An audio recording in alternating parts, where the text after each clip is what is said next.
Recording 1 2 3 1 2 3. So here we are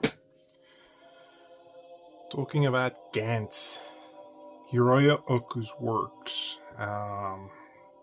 So Oku is the director of this series. He first published these around 2000, I think. It might have been 2000, 2002. I don't think this got to the West until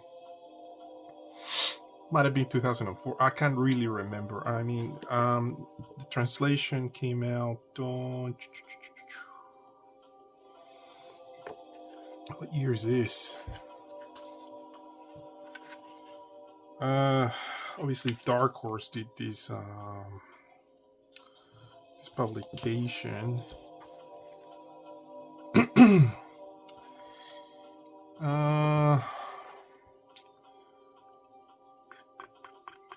English translation.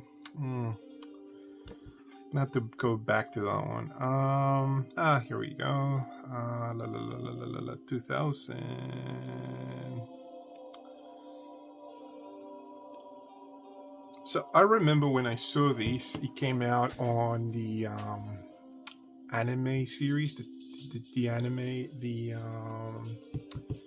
came out. Actually, the DVDs came out, and which I got them from day one. I was perplexed and intrigued about what this was about, and obviously, it's horror, science fiction, thriller. You get everything in this with horrible violence, which is awesome. And so I came to the animation first, and then it was like the manga, because I needed to have more of the story, obviously. So here we are, Gantz Volume 1.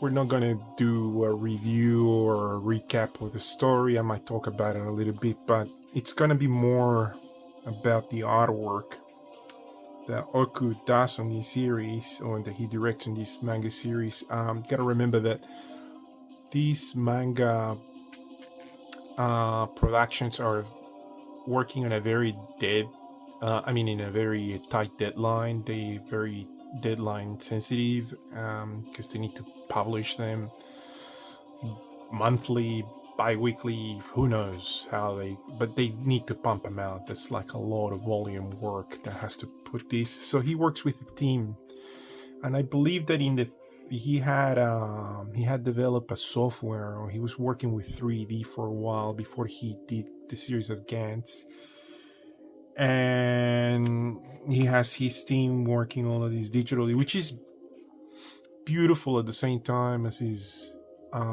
it does look analog at the time. At times it does look analog, but then you can sort of appreciate the beautiful 3D work that they have applied on the series. Some of the illustrations are obviously done in a traditional analog way with pencils and ink, but I think the majority of the series was produced digitally. So it's a series. It's a beautiful hybrid series where they have put the whole work with a digital production, and we'll get into the details once we get to the pages. So I found this to be more of a dark comedy more than anything else. I found it very satirical. I found there like being a satire above the horror, above the science fiction, about the thriller sort of narrative that it had. But it's a coming of age. The main two characters are two schoolboys. You got Corona, and then you got Kato, friends that were divided by the school system in Japan. I don't know how it works. Someone didn't have the grades, the other one did, and one went to a normal average school where bullies are horrible, and the other one went into a bully-driven school, and it was absolutely run by delinquents and criminal looking dudes that look older than their schoolmate counterparts, which is hilarious as well. I guess that culture, the bully culture, the criminal culture of youth is really embedded into the series as well. It's a good commentary about that. But it's got its elements of what do you call it? Above that, it's got also the comments about what do you call it? Friendship and coming of age, and very egocentric on what do you do in a relationship as well, because Corona does come to terms to that later on, but I'm not gonna get into those details either. But see here, this is all a composite image, all done in 3D. I think from what I remember reading from back in the day that they used Illustrator as much as they did 3D software, like a software that architects use for interior design, and also reference Photoshop, and they clean and they do everything digitally, and you can sort of see where the photographs are and the reference that's being used, and it's all well put together. Sadly, we only have these at the dimensions of Taco the small booklet magazine, comic book that it's the most prevalent and the most common in Japan, because you can sort of carry this with you, read it in the train, and then you had your fix, sort of thing. Because reading manga is addictive, as you know.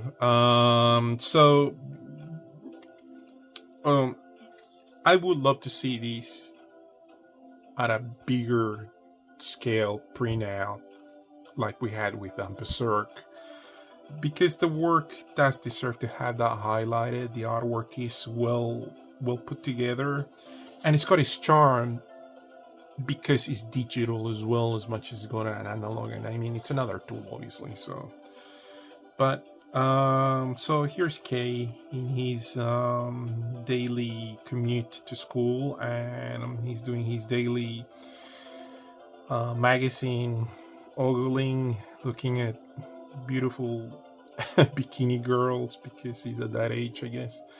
And this character makes more of an emphasis on the animated series, on the cartoon. Obviously, by the way, this is not for kids, so remember that this is a grown-up comic manga. It's got everything that you cannot possibly print for a kid. So anyway, so here we go. So Corona is just in his own world, in his own bubble. Doesn't want to help the old lady how to get from point A to point B to the city in Tokyo, and he sort of comes across an old friend, which is Kato, and they both become strangers, I guess, to each other, because they're going to separate high schools. And here comes the bomb, the catalyst, the triggering character for their journey. The bomb falls onto the rail tracks, and Kato is hilarious. Kato is like these very well his moral standards are very high, and he has to go on aid and help and assistance of anybody who needs it, because he feels this moral dilemma, as you'll see across the story. So anyway, he's sweating and I think at a level crying, so he just goes. Everybody's ignoring the homeless dude, the drunken guy, and he just suddenly I love how this has been put together, like they're doing the detail all in digital, so it's perfectly accurate, like perspective, point of view. And I gotta say one thing, this does capture where society is at right now, the apathy of people. Like, the social discrimination against people because of their economical, strata, whatever you want to call it. But he's been well captured. I think Oku he's got a good voice about capturing what society really is like, what the everyday people are like. So he comes to the moment, the famous moment where Kato sort of like goes, "Hey, Kay, you aren't you? You're my friend from childhood times. Please come and help." And he gets into all of that. They help and assist and rescue the homeless dude, and here we go. They start running for it because the train's about to come in, until their horrible realization that they're gonna get run over because the train does not stop. It's an express, so they're gonna. Now I'm gonna die. That's such a great panel. So again, this is I would love to know the name of the actual mangaka, the artist that assisted Oku, because I know that Oku would have maybe penciled the faces, and then he would have got his team to just do the entire. This whole thing would have been done. The composition would have done panel by panel. It's got a very cinematic sort of like way of narrative, obviously like a storyboard. So this plays so well to become an animated film and also a film as well, because you're doing a storyboard literally, but well detailed. So he would come in and then get his team to do all the shading, all the textures, like the 3D of the stage, plus the faces. So it's quite cool. And here comes the moment where they get run over and got back kablamo, no heads. And the last thing that they did is that they help a bum, and I guess that's it. And the cool thing about this is that it's got a esoteric sort of element, especially at the very beginning of the series. I mean, you're just absolutely intrigued about what's going to happen next. And obviously this is subversive because you kill the main two characters. Your first two characters, you come to the whole story, that the entire narrative is Kato and Korono. So you can sort of see that the work comes across and kills them. And Oku just comes in and kills him.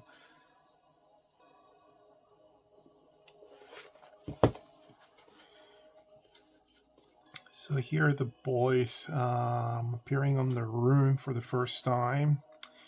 And the esoteric element out of this is that you've got, what do you call it? Got an empty room where you cannot interact with anything other than this black ball. And here it is. This is the first main cast of the black room with the black sphere. This was so iconic when it came out. By the way, in 2000, when this came out, this was pretty big. It had a lot of traction, and it had a lot of people paying attention to it because how it started with the cast and how subversive the whole thing was, which is very cool to see. The characters kind of being erased from the story by one or another action, and you'll see what I mean by it. So here you got the first cast of dudes or guys that appear in that room, in the black room, and here are the boys. These are great character covers of them, and here's the cast running in that silhouette. Very Western way of doing this. Very cool. Butter Dog. The first appearance of Butter Dog. It's awesome. So, they tell the story, how they died, and so on. Everybody's kind of like being killed at one or another point of their lives, and they appear in this room.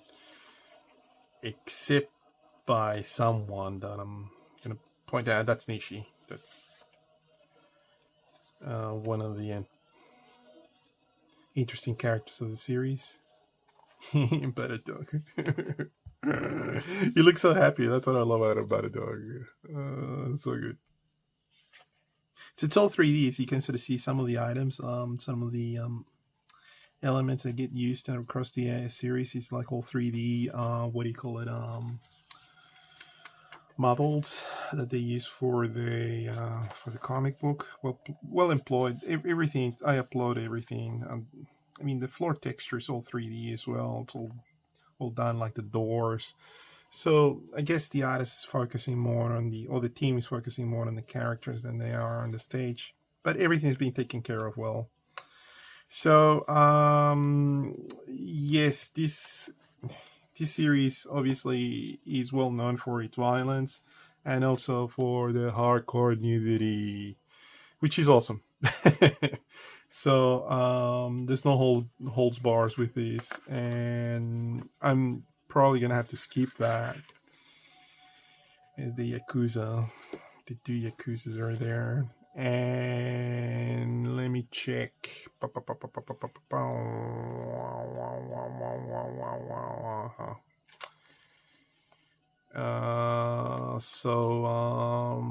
Kei Korono has a counterpart, which is Kei Kishimoto, and she appears, she gets teleporters, you can sort of see that there. One of those kids with like mental health problems, I guess. He cuts herself. She kind of is under pressure by her mom, her parents, I guess, to get good grades, and she just goes and kills herself. So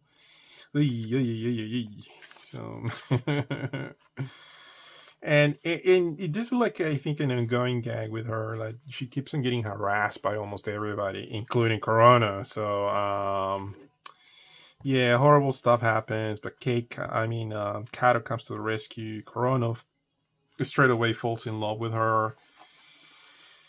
And here we've got the first hunt that they have to go through on this series, which is the alien. So they had to fight aliens. So this is where things are so awesome and bizarre, because you have aliens, demons, but even the demons and the folkloric demons of Japan are all aliens in this. And Gantz gives them away their weapons. That comes in suitcases, their outfits, and then they get their guns, which have a delay. That's Gantz, I think. I can't really remember if this character had a name. Is the dude in the bowl. So all the guys have their own name attached, because all their outfits are going to fit them 100%. It's meaning being designed and cared for them. Yeah, so this eclectic group of dudes are going to go out in a hunt, and here's the entire cast in a happier photo shoot, I guess. I love how Japanese comics do this. They just put the characters in a very pleasant sort of scenario, like, they're all friends. So they get teleported. So the way that this works is that, or from what I remember, is that their bodies get Xeroxed, or they're a copy of a copy, or they got teleported because they're a copy.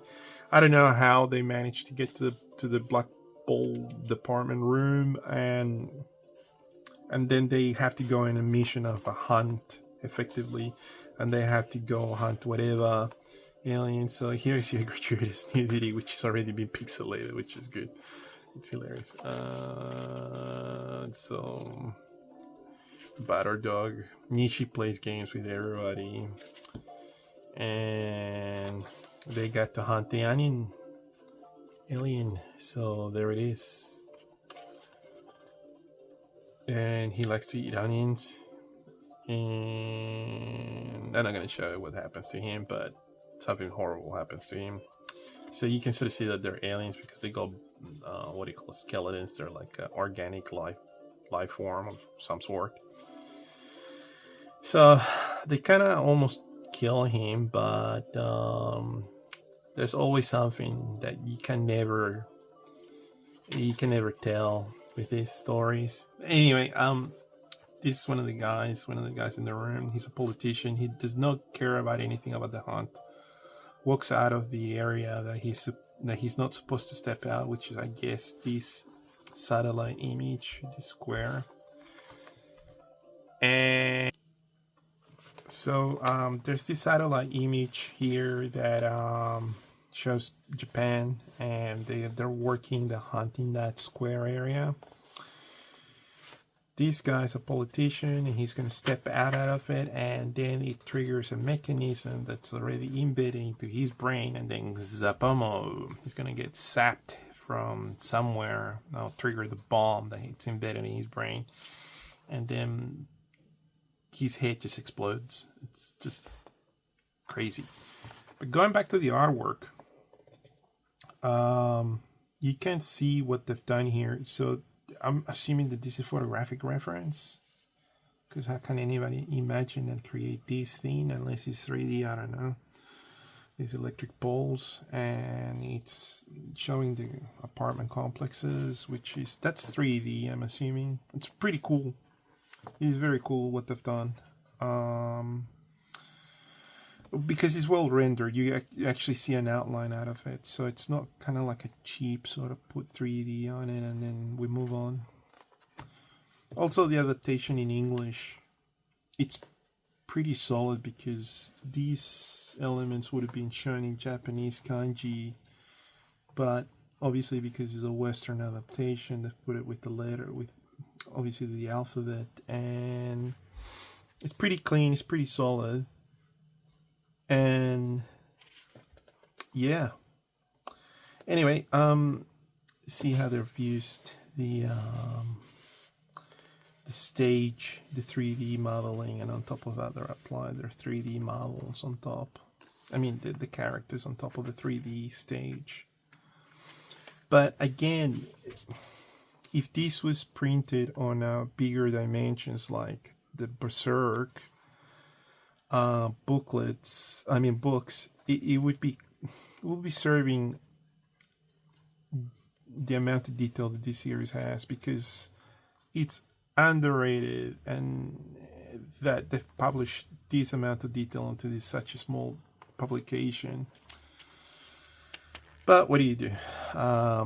This is what we've got so far. Maybe Dark Horse one day will print a larger print out of this, and I will spend more money on that, I guess. So here we go. The Yakuza, and the school teacher and the other dude are going to enforce their anger onto the alien, and they're gonna shoot him out of his world.